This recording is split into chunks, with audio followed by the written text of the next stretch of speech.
Google me, you will not find one controversy. You can Google me. Yep. I have written 10 books Right. now. I've been in this for 12 years and I'm primarily an author. Yeah. The version of the Ramayana that they think is the Ramayana is actually based on a 1980s television serial, which had a lot of changes from the original Valmiki Ramayana. Hi everyone, I'm Gaurav, and on behalf of BritAsia TV, I would like to welcome you to another episode where we bring one of the most prolific writer, best-selling author, and a man of multiple talents, Mr. Amish Tripathi. Mr. Amish, Everyone. it's a pleasure to speak to you, and thanks a lot for giving your valuable time for BritAsia TV. We're excited to have you. Obviously, today we are celebrating the launch of your latest book, War of Lanka. So, just kickstarting the conversation with the book, if you can tell us more, and what are the readers expecting from this recent book of yours? So the Ramchandra series is my interpretation of the Ramayana. I heard this wonderful line once that no Indian hears the Ramayana for the first time. We are born with it. It's such an ancient tale. We're the only pre-Bronze Age culture that is still alive. But the key thing is that most modern Indians and even Indians living abroad, the version of the Ramayana that they think is the Ramayana is actually based on a 1980s television serial, which had a lot of changes from the original Valmiki Ramayana or even the Ramcharitmanas, which was written in the 16th century. Right. So mine is an interpretation of that story. There are the first three books are in a multilinear narrative. The story of Lord Ram, the first book, Ramsayana Vishwaku, from Lord Ram's birth to the kidnapping of Goddess Sita. The second book, Sita, warrior of Mithila, from her birth to her kidnapping. And the third book, Ravan, enemy of Aravarta, from the birth of Ravan to the time he kidnaps Goddess Sita. All three end at the same point. The fourth book, War of Lanka, is the joint narrative onwards. From the kidnapping onwards, when the full war happened. Brilliant. And where does And it? this is the cover. Yes. No such thing as too much marketing. And where does it finally culminate? Are we seeing are we reaching the end of the whole Ramayana? Yeah, so this will end where most modern Indians think the Ramayana ends, which is with the death of Ravan and the return of the royal couple to Ayodhya for the first Diwali, the first festival of lights. But I have a fifth book, which will come out hopefully a year or two later, which is kind of like the next step. Okay. That brings me to the question, I was obviously reading about you. So you were a banker, you studied at IIM Kolkata, you were born in Mumbai, right? And now you're like one of the most prolific writer. You've created a new genre in Indian, publishing industry. So did you always knew that you had a writer in you, or did it evolve over the years, or is it a passion which was there? Take us through that journey, Amish, please. No, man. Look, I was as left-brained as they come when I was growing up. I did my graduation in mathematics. Okay. Then I did an MBA from IIM Calcutta. So I was as left-brained, academic-oriented, quantitative, mathematical-oriented as they come. Right. I was never. I didn't think I was creative. So I loved reading always. I read a lot. And the only kind of creative thing I did was I was the lead singer of our band in IIM Calcutta. But I never wrote music. I could only perform what someone else wrote. I was active in sports as well, boxing, gymnastics. I have a slightly crooked nose. It's an old boxing injury. Okay. But I never did anything creative. I never really created any music, books, everything. So most of my school, college friends, whenever they meet me, they still ask, "Sach pata hai, actually kisne likha?" Exactly. And It was out of nowhere, man. exactly. And being in India, writing about the gods, writing about mythology, I actually wanted to know, where does the source of creativity, inspiration, the history, where do they come in? Did you spend, say, hours and hours to understand the cultural history, or was it part of your upbringing? Bit of both. Look, I read a lot, and I've been reading a lot since a young age. I read at least 5-6 books per month. Been reading at that pace for decades. So a lot of knowledge which goes somewhere in the back of the mind. Wow. I grew up in a deeply religious family. My grandfather was a pandit at Varanasi, at the Vishwanathji temple there. Okay. And he used to teach at Banaras Hindu University. So we were obviously exposed to all the dharmic religions, Hinduism, Buddhism, Jainism, Sikhism. But in the traditional Indian way, the more religious you are, actually the more liberal you will be. So we were, of course, exposed to the beauty of, the Indian Islam and Indian Christianity. We learned those as well. So actually, we grew up with all this knowledge, all these traditions. So I guess good fortune of birth, yeah. That's how I had all this knowledge, I guess. Sure. Because our Indian education system sadly teaches very little of our own culture. And obviously you talk about the whole diversity, the richness, the multiple religions, our own history.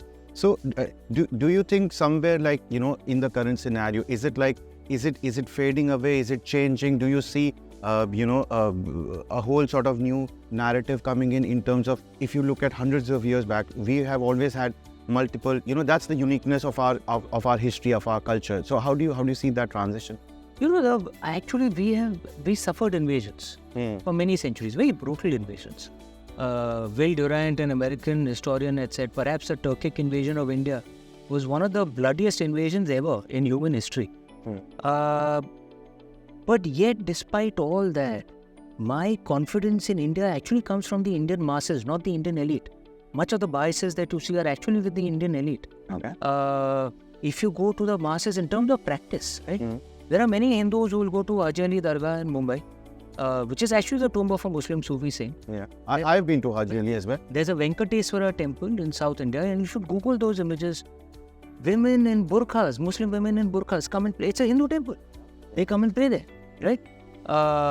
There's this survey that was done, Pew, which is one of the finest research organizations in the world, which had published this survey, I think, in 2020. Okay. And it showed the attitudes of all religious groups to India. So they asked all religions, will you worship in the worship places of other religions? Practically everyone, more than 80%. And there are biases against Muslims in India. Muslims saying, yeah, more than 80% will go.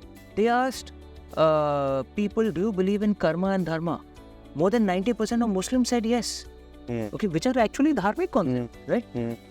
They asked Hindus that, do you go to a dargah? More than 90% say Nizamuddin Dargah in Delhi?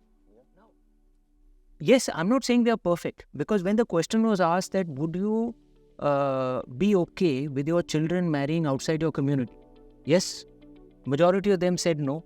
The highest proportion were actually Christians. They were okay with their children marrying Indian Christians, marrying outside the community. So I'm saying they're perfect.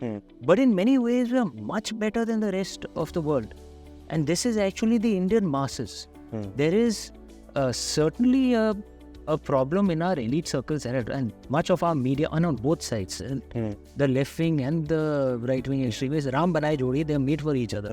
But the actual Indian people are very liberal, and it's not just toleration.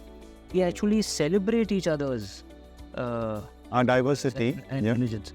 That's what gives me most confidence about India, and that's what makes me such a proud Indian and love our culture so much. Absolutely, and I think that's been our strength. One of the questions, being in UK, being in London, we meet a lot of people, and then they ask me as well, Gaurav, can you describe Hinduism, right? And obviously our whole culture, religion is vast. You can start from somewhere, end somewhere. And I think you've written multiple books. If you have to summarize, or if you have to, maybe not initiate, like give a smaller sort of definition to somebody who's from this part of the world, right? How would you describe, or how would you give them some knowledge about, explaining Hinduism? If you actually see, and not just Hinduism, Buddhism, Jainism, the ancient Dharmic religions can be divided into various schools of philosophy. What are the things that are common among all of them? Faith is not as important as wisdom, which is why actually there's no concept of blasphemy in the ancient Dharmic religions. The pursuit of wisdom is the primary purpose of our lives.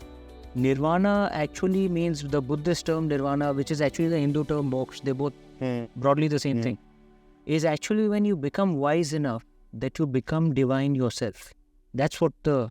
So you reach a certain level of intellectual... The central part of the dharmic way is wisdom. Faith is a personal choice. You can have faith or you can not have faith. You can...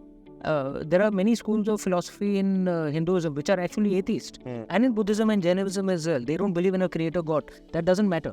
Atheists never faced oppression. in India. The primary purpose is wisdom. Faith is a personal choice. You can have it or you cannot have it. That's okay. That's your personal choice. To me, that's what truly drives us. The second thing is that you are in charge of what happens in your life. God is not going to come and judge you. Right? And even the gods and the goddesses are subject to the laws of dharma and karma, the law of cause and effect. Just like you are. Right? And I find this a very empowering concept. Right? So essentially, it's in your hands. If you want to understand what your karma in your previous lives was, look at your status today. If it was good, you're leading a good life. If it wasn't good, you're leading a challenging life. You want to know what your future lives will be? Look at your actions now. If you do good actions, lead to a better future in this life and better future lives. So that what your soul's actions are more important than your body itself, which is why you will find all the dharmic religions, Hinduism, Buddhism, Jainism and Sikhism, we cremate our dead. We bury, because the body itself is actually not that important. It's a soul that's important. So these are the things which actually define the dharmic way.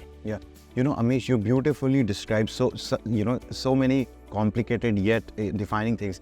Have you ever felt that, what if you say something and, you get maybe not trolls or somebody questions, because obviously you've written so much around. I mean, you basically, if we go back to the first book, it was like mythology meets fiction in a creative way, right? You're talking about controversies. Okay. Not controversy. I'm just saying, like when you ventured in that world, did you feel that, okay, what if somebody says, oh, you've not done this correctly? Gaurav, I have written 10 books right now. I've been in this for 12 years and I'm primarily an author. Be a diplomat and documentary and all that, but primarily an author. Lord Shiva's blessings, my books have sold well. There's some 7 million copies. You're the best-selling author, It is not really a secret. Google me, you will not find one controversy. You can Google me. I did, And that's not a compliment to me. It's a compliment to Indians, right? One of the things I have learned about India, and this is true of the way all religions are practiced in India, you can have a different interpretation. If you do it with respect, Indians accept it. If you do it with disrespect, yes, then there can be controversy, but you can have a different interpretation. And I am actually a living proof of it, but I can give you examples from movies as well. Like, if you went, say, to a Bollywood or a Hindi film producer and you told him that shoot a scene where the main hero breaks the base of a shivling, of the murti of Lord Shiva, right, of the shivling, and then carries it on his shoulder, and then goes to a waterfall, and then places it under the waterfall. That Bollywood producer will tell you, have you gone mad? My house will get burnt. But in the hands of a genuine believer like Rajamouli, Bahubali. This is one of the most iconic scenes in Indian cinema, right, from Rajamouli, from Bahubali. The point is, actually, it is the way that scene was shot and the devotion that was inherent. Indians are willing to accept a different point of view, as long as you do it with respect, which is fair. Exactly. Okay. I make very different interpretations.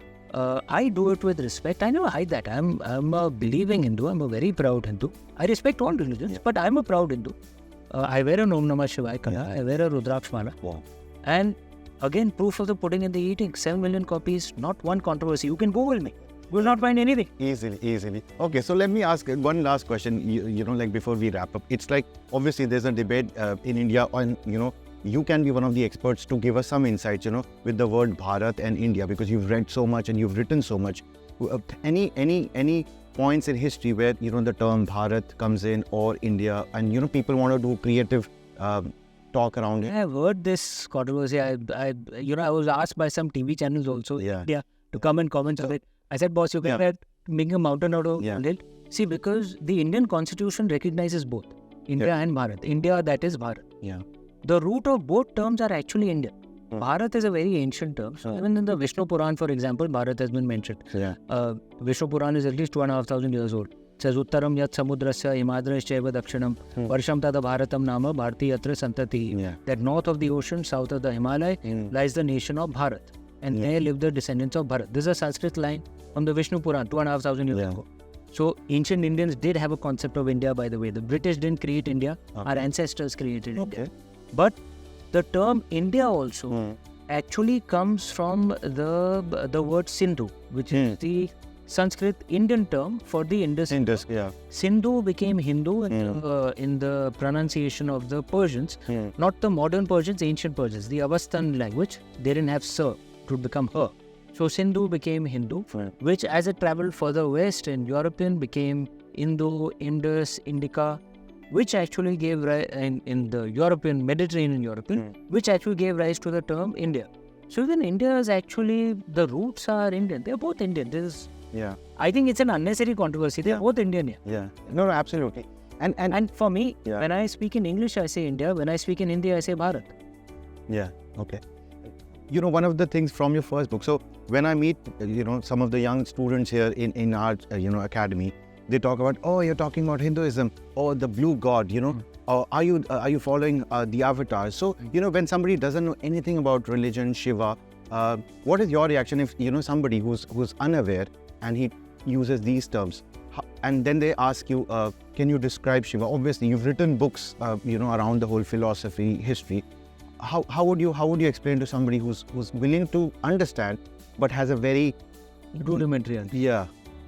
I think one of the first ways to explain to a foreigner or a Westerner who has no idea is actually that India is the only pre-Bronze Age culture that is still alive.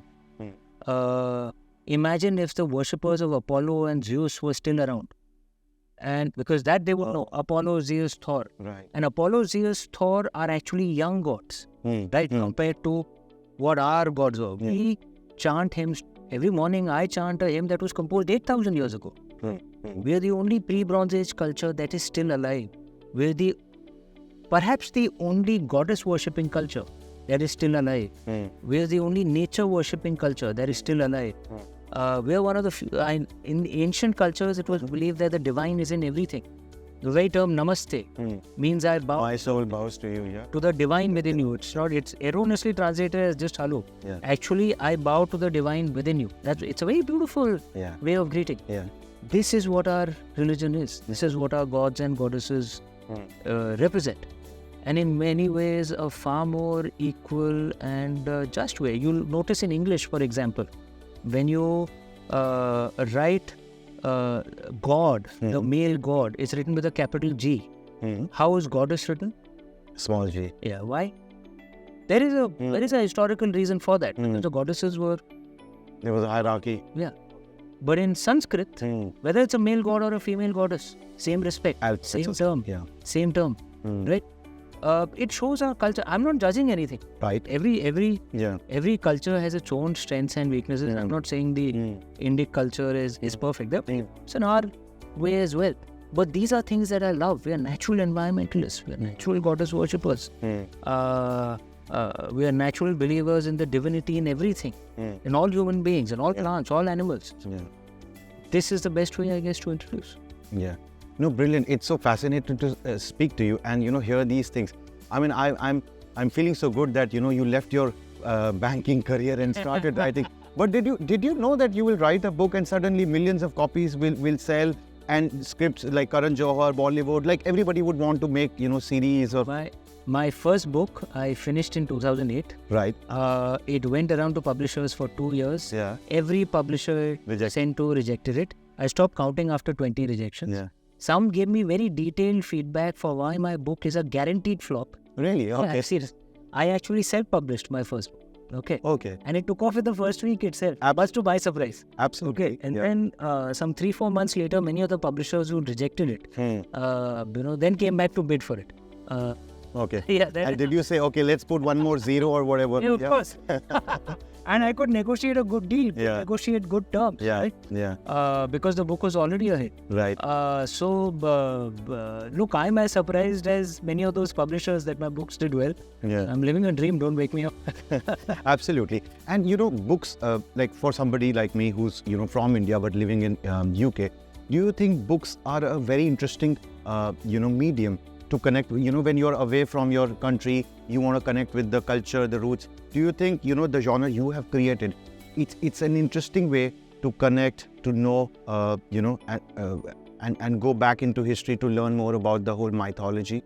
No, I should clarify. I haven't created this genre. Okay. I may have been the biggest in the English language. Okay. But there are many who wrote. And this is a tradition that goes back thousands of years, right? Okay. And even in the modern age, many who wrote this in Indian languages, like S.L. Bhairappa in Kannada, for example, or Narendra Kohli in Hindi, for example.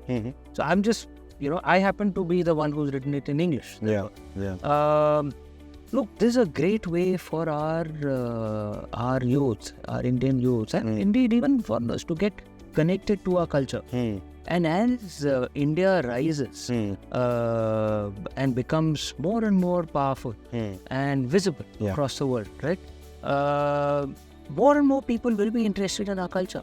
Look, just 30 years ago, India's GDP was smaller than the gross sales turnover of two American car companies, General Motors and Ford Motors. That's it. Those two companies made more money than all of India. Country. Okay. We were that poor. Yeah. Right? And now, just 30 years later, last year we crossed the GDP of our former colonial master, the UK. Right? Another 3-4 years we'll cross Germany and Japan. We're growing at a really fast pace. Right. And as we become more and more visible, wealthy, powerful, more and more people will actually want to connect to our culture.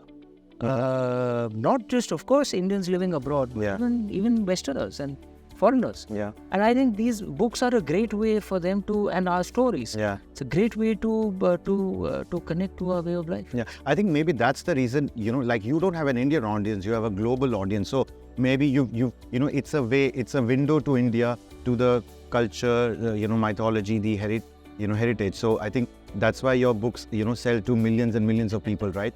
One last question, Amish, is like budding writers, they want to write, obviously going back to your banking days, IM days, you would have never thought that, you might have been a fence sitter. I don't know. But what pushed you? And then what would you say to, budding writers who want to also write on their own, love genre or whatever, they want to create something new. So what would be your advice? And what changed with you? Was it right timing? Look, in my case, I come from a very humble family. I've never hidden it. I've always said as I always joke, Baap Dada ka ashirwad tha, jayad kuch nahi tha. So I couldn't be irresponsible with my career choices. Okay. So that's why I worked in banking for 14 years. I wrote my first 2 books along with my job.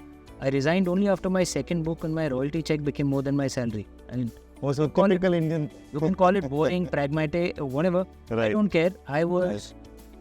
You cannot make life choices just out of your heart. You have to use your mind as well. Right. So the suggestions I would give to those who want to be writers. First, when you are writing, write with your heart. Okay? Because if the purpose is to make money or become famous, there are other much easier ways. Right? If you're writing something, then it's a voice of your soul. So be true to it. Be genuine. If it works, great. If it doesn't work, no problem. Right? Write for yourself. Then the second, more practical thing, that unless mommy and daddy have left you tons of money, you need money to pay the bills, right? And have a job. There's no dishonor in having a job, even a banking job. It's not a bad job. It's not. You're not a chore or something. Yeah. Most bankers aren't. So have a job which allows you to pay the bills, which then means you can keep your writing pure. You don't have to write for money. You're writing for your soul. Yeah. Right? So that's the second thing. Have a job. No dishonor in that. Yeah. Third thing, when you finished your book, writing the book should be like pure heart, the voice of your soul. But the marketing and promotion, you might. Right? Yeah. If others don't back you, the hell with it, back yourself. I said, which you did, right? Try to karo, yaar. Yeah. What is the worst that will happen? It'll flop. It's okay. Try to karo. Right? So if others don't back you, back yourself, promote it well, market it, and then chale na chale wo Bhagwan ke upar hai. But do the best that you can do for it. That's what I would say. Brilliant. I think we've got loads of advice for the budding writers. Amish, thanks a lot for speaking to us. It's been a pleasure. And I actually now realize why you sell millions of copies. Like, this conversation was so interesting and deep. So I think thanks for that opportunity. And we wish you best of luck for, which you don't need, because I think this is going to be another bestseller, from your repertoire. So, but still wishing all the best for this one. And We hope to catch up with you Certainly. with your next book as well. Certainly. Yeah? Thanks. Pleasure having you. Thanks. Yeah, thank you.